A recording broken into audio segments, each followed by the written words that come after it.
Uh, Hello, class 9. So, today we are going to study another connective tissue, that is bone. You see, bone is a connective tissue. Matrix of bone is very hard because of the salts such as calcium phosphate, calcium carbonate. 60 to 70% it consists of these salts. And there is protein ossein. Ossein जो है, आप सोच रहे होगा कि book में ऐसा कोई वर्ड है नहीं, बट सर ने ऐसा क्यों कहा या अपने नोट्स में ऐसा क्यों लिखा हुआ है। You see, ossein is an organic component of mainly collagen known as ossein. ये एक प्रोटीन है जो बोन के उसमें पाया जाता है, मैट्रिक्स में। बोन सेल्स, जिसको हम नॉर्मली ऑस्टियोब्लास्ट कहते हैं, are embedded in this hard matrix. Matrix क्या है? It is deposited in the form of a concentric layers of lamellae. Lamellae आप जानते हैं, लेयर टाइप का वो होता है, formed around a central canal.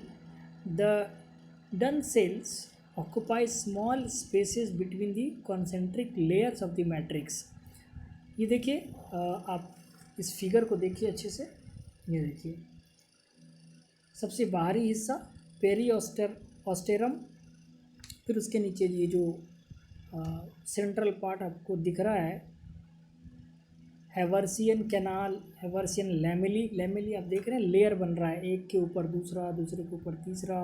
ये लाइनिंग, जैसा कि एटम के मॉडल में हमने बताया था कि ऑर्बिट्स होते हैं। आप देखिए, ऑर्बिट्स क्या, एक के ऊपर दूसरा लेयर है ना, इसको लैमेली बोलते हैं। और इस पूरे सिस्टम को हर्वर्सियन सिस्टम भी कहते हैं। फिर इंटरस्टिशियल सिस्टम भी है, उसको भी हम लोग देखेंगे। इतना डिटेल अभी नहीं देखना है, अभी हम लोग को सिर्फ सिंपल ये जो चारों टिश्यूज़ हैं उनको पढ़ लेना है कि ये क्या होते हैं, इनके स्ट्रक्चर क्या हैं और इनके फंक्शन क्या हैं बेसिकली। ठीक है।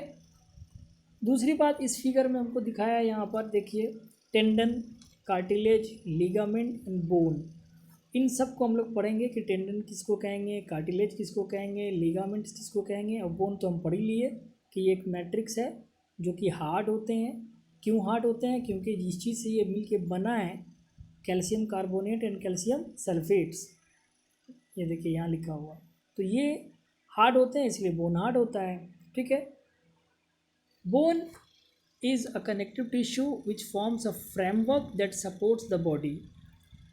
It also anchors the muscle. Anchor मतलब होता है, एंकर जैसे हम लोग टीवी डिबेट में देखते हैं, एंकर। एंकर का जो लिटरल मीनिंग है वो होता है पकड़ के रखने को, मजबूती के साथ पकड़। ये जो पकड़ है इसको एंकर बोलते हो। एंकर का काम होता है ऑडियंस को पकड़ के रखना, इसलिए उनका नाम एंकर होता है। तो एंकर बाई टूथपेस्ट आया है, आप देखे होंगे। तो एंकर का लिटरल मीनिंग है मजबूती, पकड़ के रखना मजबूती से। It anchors the muscle and supports the main organ of the body. ये क्या करते हैं? मसल को पकड़ कर रखते हैं और फिर मेन ऑर्गन जो है बॉडी का उसको सपोर्ट करते हैं। It is strong and non flexible tissue. आपको मैंने पहले ही बताया कि ये नॉन फ्लेक्सिबल क्यों है, क्योंकि ये हार्ड होते हैं। हार्ड क्यों होते हैं? क्योंकि जिन चीज़ से मिल के बना है वही हार्ड होते हैं, है ना। और आपका एनसीईआरटी बुक ब्रैकेट में एक पॉइंट लिखता है, what would be the advantage of this property of bone functions. इसके हार्ड होने का क्या फ़ायदा है ना। तो हम लोग देखेंगे कि क्या फ़ायदा है ना। Bone cells are embedded in a hard matrix that is composed of calcium and phosphorus compounds. तो ये हार्ड होता है क्यों? क्योंकि ये फ्रेमवर्क देने में, आप देखते हैं बिल्डिंग बनती है तो क्या होता है, पहले पिलर दिया होता है और पिलर के अंदर सरिया होता है, छड़ जिसको बोलते हैं ना, लोहे का। तो ये क्या करता है? फ्रेमवर्क मजबूत देगा। हड्डी मजबूत है, पूरा शरीर मजबूती से खड़ा रहेगा।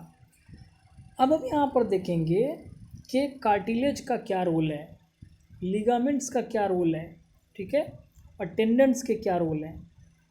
टेंडन, कार्टिलेज और लिगामेंट, बोन हमने देख लिया।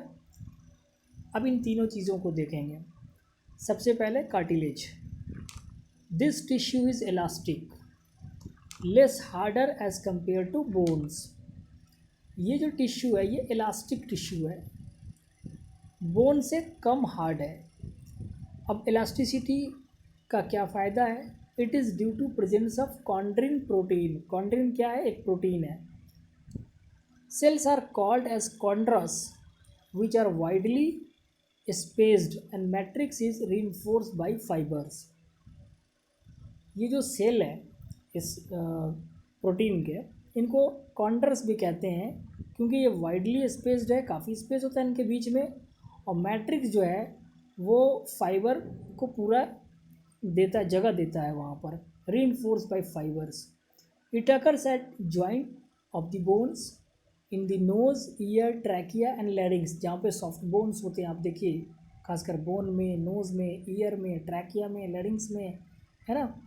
It provides flexibility and great tensile strength. आप जानते हैं टेंसाइल स्ट्रेंथ, खींचतान को वो बर्दाश्त करता है ना, टूटने नहीं देता है। सो फ्लेक्सिबिलिटी और दोनों चीज़ इम्पॉर्टेंट है कार्टिलेज के लिए। कार्टिलेज आपका जो एनसीईआरटी बुक है वो कहता है two bones can be connected to each other by another type of connective tissue called ligaments. तो आइए अब हम लिगामेंट्स को देखते हैं। Denser regular connective tissue fibrous tissue है। अभी ऊपर हमने पढ़ा वो इलास्टिक था। अभी लिगामेंट और टेंडन को देखेंगे हम। It is the most abundant type of connective tissue. It is further divided into following types. अब देखिए इसको फिर अलग अलग टाइप में डिवाइड किया है। Yellow fibrous connective tissue ligament है। They are very elastic due to presence of a network of yellow fibre in its matrix called as ligament which attaches bone to bone. अब ये important point है,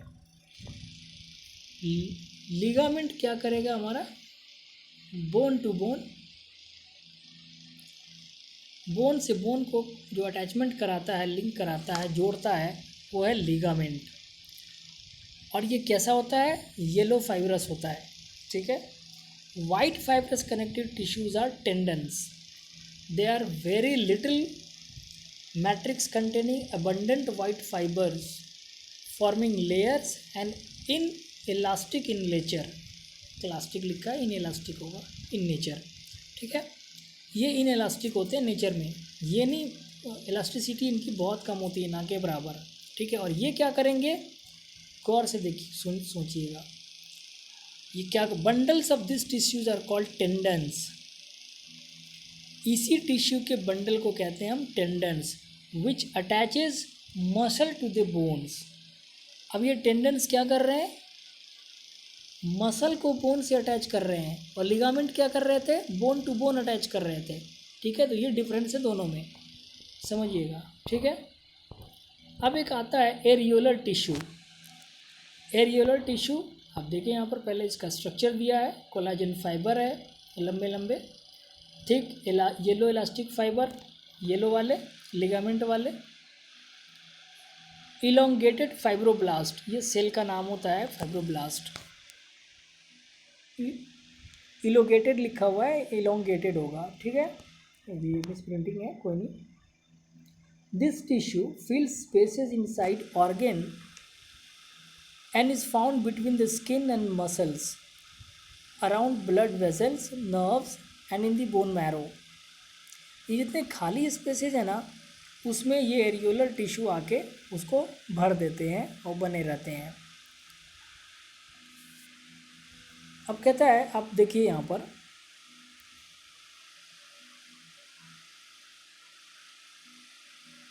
this tissue is very elastic, it has considerable strength.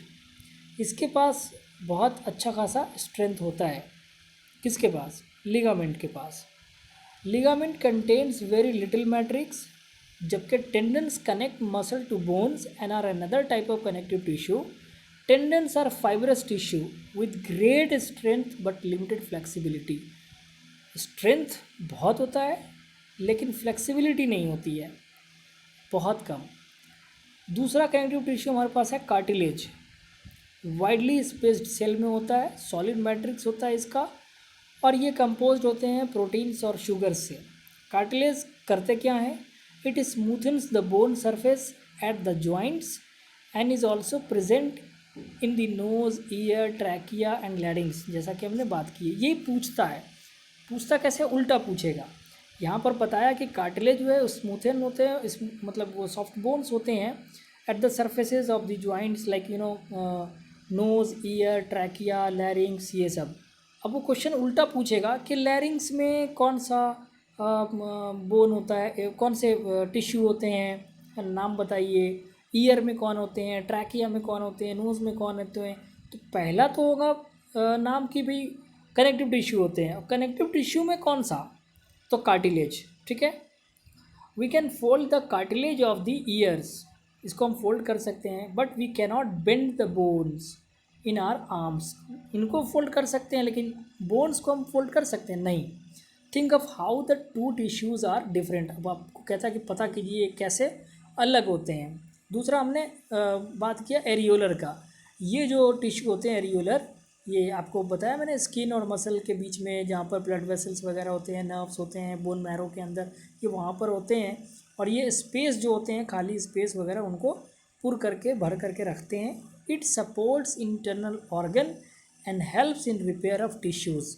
Tissue वगैरह जो cut फट जाते हैं तो उसके ख़राब हो जाते हैं, तो उसको रिपेयर करने में ये मदद करता है। मतलब last is adipose tissue. See here adipocytes, white adipose cells की स्ट्रक्चर बड़े अच्छे से दिया हुआ है यहाँ पर, आप देखें इनको। ये जो येलो वाले पार्ट हैं खास करके यही एडिपोज सेल्स हैं। कहता है where are the fat stored in our body, हमारे बॉडी में फैट कहाँ स्टोर होता है। Fat storing adipose tissue is bound below the skin and between internal organs. आप ना अपने पेट पर, स्टमक के बाहर पेट पर आप इस तरह से पकड़ो अगर आपको, तो बहुत सारा मसल आपको पकड़ में आएगा। दीज आर द फैट, यही फैट है। आदमी मोटा होता है ना तो ऐसा नहीं होता उसका पेट बड़ा हो जाता है, नहीं नहीं नहीं नहीं, ये फैट के लेयर उस पर चढ़ते चले जाते हैं, है ना। और जितना फैट का लेयर चढ़ेगा, अच्छा उसके बाद सिर्फ यहीं पे नहीं, ये कहता है कि बिटवीन इंटरनल ऑर्गन्स, इसमें एक बहुत इंपॉर्टेंट बात बता दूँ। इंटरनल ऑर्गन जितने, जैसे जो ब्लड वेसल्स हैं, आप नर्व्स में देखिए, नर्व्स के अंदर एक ल्यूमेन होती है, जो उसकी जो सुराख है, जो एरिया है जिसके ल्यूमेन समझो ना, वही कैविटी जो उसकी पासिंग एरिया है। किसी पाइप के अंदर का कैसे होता है, उसके अंदर जो छेद होता है, तो उस एरिया के अंदर में उसके इंटरनल वॉल पर अगर फैट डिपॉजिट होना शुरू हो जाए तो क्या होगा, इंटरनल ल्यूमेन कम होता चला जाएगा। यही वो पॉइंट है, आप देखते होइएगा जो मोटे लोग होते हैं जिनको हाई ब्लड प्रेशर होता है, ये क्यों होता है, इसी कारण से होते हैं। उनके नर्व्स के इंटरनल वॉल पे फैट डिपॉजिट हो जाता है। और जब इंटरनल वॉल पे फैट डिपॉजिट हो जाएगा तो खून की जो रफ्तार है वो तेज़ हो जाएगी। क्यों तेज़ हो जाएगी, आपको ये समझना होगा, बहुत अच्छे से समझिएगा इस बात को। आपने कभी पाइप से पानी पटाया है गार्डन में, या चलो वो छोड़ो, गाड़ी धोया है कभी। आप जब गाड़ी धोते हो तो आप देखना कि पाइप के मुंह को अगर आप दबा दो, थोड़ा दबाओ, तो उसकी जो धार होती है वो तेज़ जाती है। क्यों तेज़ गई, जैसे आपने पाइप को दबाया तो पाइप के अंदर की जो छेद है, उसकी जो ल्यूमेन है वो कम हुई तो स्पीड पानी की तेज़ हो गई। यही चीज़ होता है हमारे नर्व्स में। नर्व्स की जो अपनी ल्यूमेन है वो बराबर है, वो ब्लड के प्रेशर के अकॉर्डिंग बना हुआ है, बट फैट डिपॉजिट हो करके होते गया और डिपॉजिट हो करके उसके ल्यूमेन को छोटा कर दिया। और छोटा कर दिया तो अब क्या होगा, जो ब्लड की रफ्तार है वो उसमें तेज़ हो जाएगी। जब तेज़ हो जाएगी तो ब्लड तेज़ी से मूव करेगा, यानी ब्लड का जो प्रेशर है अब क्या हो गया, बढ़ गया। And that is what we call कि हार्ट का पेशेंट हो गया आदमी, ब्लड प्रेशर हाई रहता है, दैट इज़ व्हाट इज़ वो बीपी के पेशेंट हो गए अब। ठीक है, अब नॉर्मली क्या होता है, इसका एक जेनरिक फंक्शन अब बताते हैं आपको। नॉर्मल केस में क्या होता है कि हम लोग कई बार दोपहर को खाना वाना खाने के बाद क्या होता है कि वी फील लाइक स्लीपी, है ना, थोड़ा ओंग आता रहता है कि यार नींद आ रही है, समथिंग लाइक दैट। चाय पी लो, है ना, चाय पीने से आदमी चंगा हो जाता है थोड़ा सा। ऐसा क्या होता है चाय पीने से कि आदमी चंगा हो जाता है, ये बहुत इंपॉर्टेंट चीज़। जब आप चाय पीते हो ना, अच्छा पहले तो ओंग क्यों आ रहा होता है, आप स्लीपी क्यों फील कर रहे होते हो, जब आप खाना खाते हो, खासकर चावल वगैरह अगर दोपहर को खा लो, तो आपको स्लीपी महसूस होता है, अगर आप सो जाए, नींद जैसा आ रहा है। इसका कारण होता है कि आपकी जो वो पाइप है ना, नर्व्स, वो थोड़ी फ्लैटन होती है, थोड़ी सी, ठीक है। वो फ्लैटन होने पर क्या होता है, ब्लड की जो प्रेशर होती है वो थोड़ी रिलैक्स हो जाती है, कम हो जाती है। कम होने पे आदमी ना थोड़ा, हाँ, स्लीपी फील करने लगता है। बट चाय पीने पर वही ल्यूमेन छोटा होता है, यानी पाइप तनता है, तन जाएगा। जब कोई पाइप को आप तानोगे तो उसकी जो ल्यूमेन होगी वो रिड्यूस होगी। अब वो रिड्यूस होने पर क्या होता है, ब्लड की प्रेशर थोड़ी बढ़ती है, बढ़ती आदमी चंगा फील करता है। तो दैट इज़ वाई वी से कह रहे यार थोड़ा ऊँघ आ रहा है, चाय वाय बनाओ, है ना। चाय वाय पी लेते हैं, फिर आदमी चंगा हो जाता है। लेकिन जो लोग बीपी के पेशेंट हैं, अब आप समझो, उनके उस नर्व्स के अंदर ऑलरेडी पाइप का ल्यूमेन छोटा है, कम है, यानी ब्लड का प्रेशर ऑलरेडी हाई है। अब वो बंदा चाय पिएगा तो उसकी जो ल्यूमेन है और कम होएगी, क्योंकि वो पाइप तनेगा ना, तनेगा तो क्या होगा, दोनों वॉल का जो पोर्शन है वो कहीं सट गया तो ब्लॉकेज हो जाएगी। ब्लॉकेज होगा तो जैसे ही हार्ट पंप करेगा ब्लड को, फाड़ देगा, फाड़ देगा। हम बोलते हैं क्या, हार्ट अटैक आया पहले। तो ये काम नहीं करना है। जो भी लोग बीपी के पेशेंट है, चाय कम लें या बिल्कुल ना लें, है ना। तो ये एक नॉर्मल सी बात थी। तो see what the book says, first book की बात करेंगे हम। Where are the fats stored in our body? Fat are stored in the deposed tissues found below the skin between the internal organs. तो यहीं पर हम चले गए थे वो नस के अंदर। The cell of these tissues are filled with fat globules. और इन सेल के अंदर फैट ग्लोब्यूल्स होते हैं। यहाँ आप देखिए फैट ग्लोब्यूल्स को, यही है adipocytes. Storage of fat is also let it act as insulator. अच्छा, जब फैट स्किन के अंदर है तो एक इंसुलेटर का काम करता है, गद्दा है ना, कितना भी मारो, जो भी जर्क वगैरह होगा उसको एब्जॉर्ब करके रखता है ये। Now see what the note says, these are oval round cells filled with the fat globules called adipocytes. It is found in subcutaneous layer below the skin around the heart, brain, below the eyeballs है, ये eyeballs लिख दिया है, eyeballs. It acts as an insulator and prevents loss of heart from the body. Loss of heat होगा ये, ठीक है, loss of heat from the body. It serves as a fat reservoir and keeps various organ in position, various होगा। तो ये जो है what fat reservoir है। जब हम कभी फास्टिंग वास्टिंग करते हैं ना, तो जब हमारे बॉडी से सारा ग्लूकोज ख़त्म हो जाता है तो ये फैट को पिघलाते हैं, और फैट पिघला करके फिर उसके ग्लूकोज मटेरियल को निकाल करके उसके एनर्जी को यूज़ करता है। तो आज की क्लास कैसी रही आप ज़रूर हमें बताएं। आज हमने कनेक्टिव को ख़त्म किया है, नेक्स्ट क्लास में हम लोग देखेंगे मस्कुलर टिश्यू को। Okay, thank you.